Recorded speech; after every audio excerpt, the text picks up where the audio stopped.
Hi, it's Scott Vogel on sex addiction, and I'm going to answer for you today the 5 most common questions men ask about sex addiction. The first question most men ask is, do I actually have a sex addiction? Now, separating an avid sex life, a normal, healthy sex life, from sex addiction might sound tricky, but it's not really. You see, sex addicts don't get more enjoyment from sex than a healthy person. That's not what it's about. They go through specific motions in their sexually compulsive behaviors that a normal healthy person doesn't do.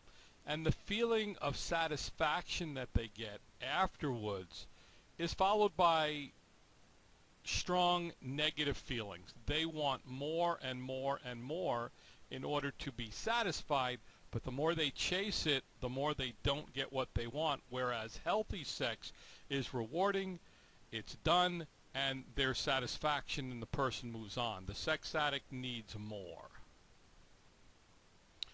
In addition, the urge gets stronger and stronger over time. They have to make the experience stronger and more intense to achieve the same effect as before. And what happens is after sex, the post-sex satisfaction continues to decrease. So they need to intensify what they're doing in order to get a much higher experience out of it. And then what happens is the activity has negative consequences, and the sex addict just can't stop. And so they can't take into account what's going on that is going to lead to a negative effect, so they just keep doing it over and over again. So how does a man get addicted to sex?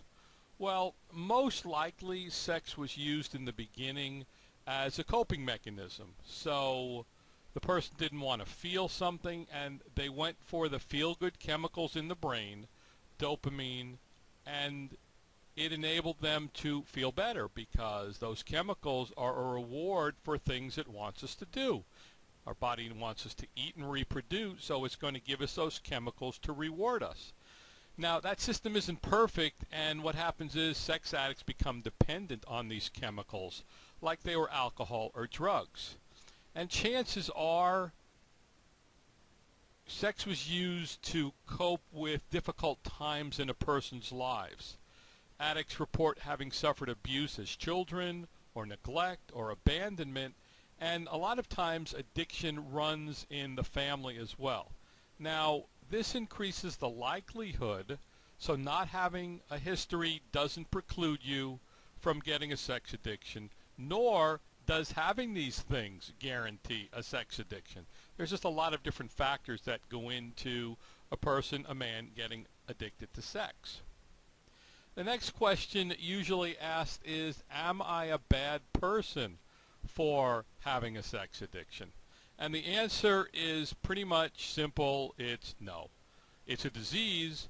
What has to happen is the person that falls into the trap of shirking responsibility for their actions and saying, well, I have a disease, I'm not responsible. No, a sex addict is responsible for their actions and their activities, then they need to do things to not continue to act out in their sexually addictive behaviors. Now, the factors and causes that lead to sex addiction are beyond the addict's control, and once in the grip of the addiction, they're just not able to control the actions when it comes to sex. So once an addict begins treatment, they can take control of their lives. They can take responsibility for what they've done. They can own up. And a lot of this is managing the guilt and the shame that comes from the acting out behaviors. Now, these are normal emotions to have, and feelings don't make a person bad. That shame and the guilt doesn't make you a bad person. But how a person uses the emotions to better themselves makes the difference between healthy negative emotions and harmful ones. So taking negative emotions and doing something good with them instead of taking negative emotions and letting them harm you and others. There's the difference. The next question is, can I get over this, a disease, a sex addiction, or am I stuck with it for the rest of my life? Sex addiction is treatable, but I'm going to tell you, you've probably heard, it's not easy, it's not quick. Sex addiction, the fix, the high, the orgasm is quick. You can get it wherever and whenever. The solution to the disease is not easy. Therapy is an excellent form of treatment, along with 12-step groups, so that the end goal is not celibacy. The end goal is healthy sexuality. It's living a normal, human, healthy, functioning life. A sex drive doesn't go away, and unlike alcohol and drugs, the sex addict is not expected to cease having sex. They're expected to cease having unhealthy, obsessive, compulsive sexual behaviors in their life that cause negative consequences. And the final question of the 5 is, can I save my relationships? It's unfortunate that sex addiction claims relationships and marriages. It ruins dating, but it doesn't ruin them all. Wives and girlfriends can play a significant role in the sex addict's recovery. Friends can also help, but an addict has to remember they have to take their recovery and their treatment seriously and understand they're not the only ones who might need therapy. There's families involved. There's husbands and wives and partners and children, and they have to be taken into consideration. In order for the addict to get help, they need to make a commitment to get some kind of treatment, whether it's going back to therapy, group therapy, counseling, 12-step, inpatient treatment, intensive outpatient treatment.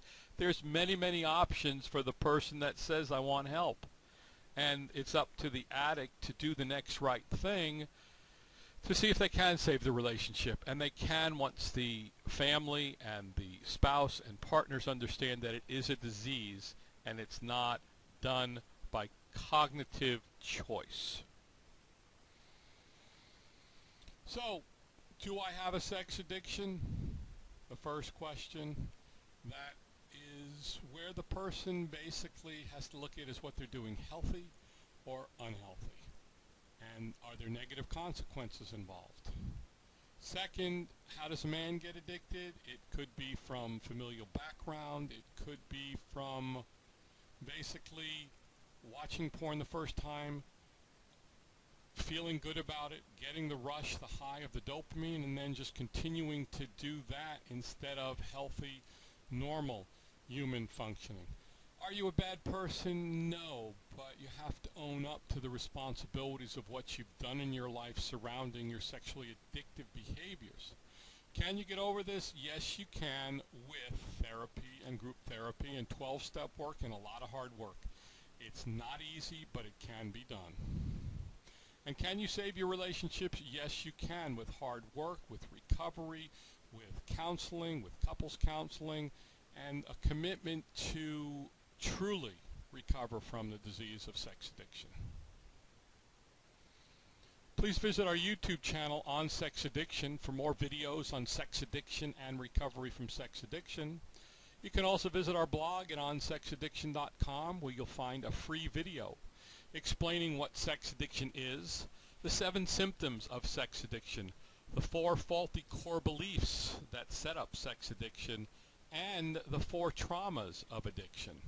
You'll also hear about the solution, the 7 paths to success in recovery from sex addiction. You'll also find more articles, audios, and videos about sex addiction and sex addiction recovery. This is Scott Vogel on Sex Addiction.